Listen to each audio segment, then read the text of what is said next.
On behalf of all of us at the Institute for Innovation and Prosecution, welcome to our convening of our State Attorneys General Police Oversight and Accountability Network. We are here to talk about some of the most pressing and complex issues of our time.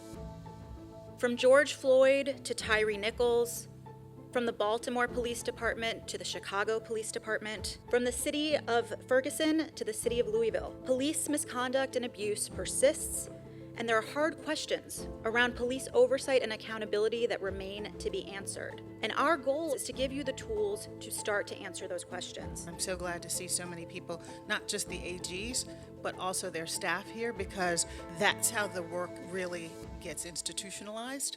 The IIP traditionally works with local county prosecutors in supporting their work in criminal justice reform, but we're increasingly seeing state attorneys general have authority and enter into the space of police oversight. We're bringing together state attorneys general along with critical stakeholders from across the country to give them the support and guidance in doing that work. I am Rachel Marshall, the Executive Director of the Institute for Innovation and Prosecution here at John Jay College. And we have been so grateful to be able to lead this project, which was designed to provide the support and guidance for attorneys general, adopting a more proactive role in promoting police accountability and providing oversight of law enforcement. I'm the mother of Sean Bell, who was killed on his wedding day, November 25th, 2006. I'm here today to participate in the panel discussion of making changes. You can write these laws, write these bills, but the people have to follow them. The IIP has been amazing, and just being able to convene families like myself and providing us support in navigating policies and what we can do together to fight and try to get justice for our loved ones. Yes, my name is Gwen Carr. I'm here because I wanted to get more information. I wanted to engage more with different people from different states and what their take was on accountability and transparency. 2 years and you don't hear anything, and then when you're calling up, they just dismiss you. That has to change. The safety of the community rests on trust between police and community. A joint commitment to safety. People don't feel the police are there for them. They won't interact, they won't report, they won't cooperate, they won't participate. I think if we look back a few years ago, community was not at all meaningfully included. In fact, that was the very problem. If you're going to be doing work on police reform, you absolutely have to talk to people in community who have experienced over-policing so that you understand the problems, but you also learn some of the best solutions. Police accountability is one of the most important issues of our time, and it's critical to our democracy and, frankly, the legitimacy of government. There is a growing role that state attorneys general are taking when it comes to police oversight and accountability. What we found increasingly is that the federal government simply cannot do it alone, and that getting it down to attorneys general who know their communities, they can move the needle in ways that others cannot. Since the launch of this project, there have been many advancements in the work of attorneys general in this space. Now, as the Attorney General of the state of New York, I'm using seizure funds to assist authorities all across the state in getting body-worn cameras. Following the George Floyd murder, there was a mass protest here in the city of New York and in the state of New York. We held a hearing for 2 days. Over 100 and some odd witnesses opened up an investigation. We filed a lawsuit, and we're in the midst of negotiating, seeking some reforms here in the city of New York. There's 18,000 police departments across the United States.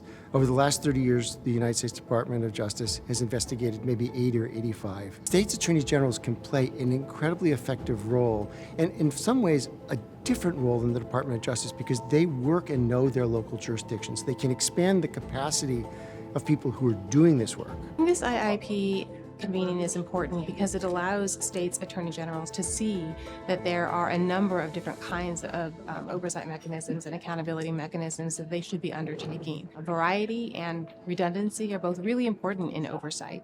It's not just about prosecutions, it's not just about pattern of practice, it's about thinking about the kinds of police conduct that they approve of and they support. So in New Jersey, I'm the chief law enforcement officer. I have oversight over all 38,000 sworn law enforcement officers and have the ability under our law to take over departments. On March 27th of this year, I exercised that authority to assume operational control of the Paterson Police Department, the third largest in the state. And that was not based on any one incident, but a fundamental breakdown of trust between law enforcement in Paterson and the community. We installed new leadership and have implemented a host of reforms that are ongoing, and this is going to be a long-term effort, and we know that. I think this is a really important event. I think congregations like this are really critical to ensuring that we're exchanging ideas. People who've been through similar situations. I was on the advisory board to bring this group of AGs together. Some of them are very new, and as they're rolling out strategies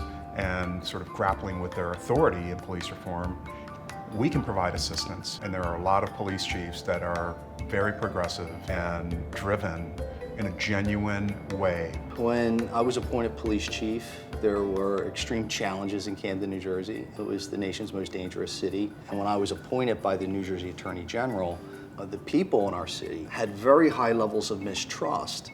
So it was an extreme challenge in trying to not only reduce crime, but to establish legitimacy. And that started with me holding myself accountable. I think it's important for folks in powerful positions to understand new and better ways to relate to their constituencies. And the key element is really intimate conversations in small groups, getting us away from the 2 minutes at the microphone sort of standard public hearing. I'm Anthony Brown, and I am Maryland's 47th Attorney General. I've now been in office for a little over 5 months. I mean, this network is extraordinary. It's my first exposure to the Institute for Innovation and Prosecution. It's an opportunity to meet with people who've got federal experience, state experience, and what are the best practices holding police accountable. This has been an extraordinary opportunity for me to learn as I bring this knowledge back to my office to try to implement best practices and procedures to serve the people of Maryland.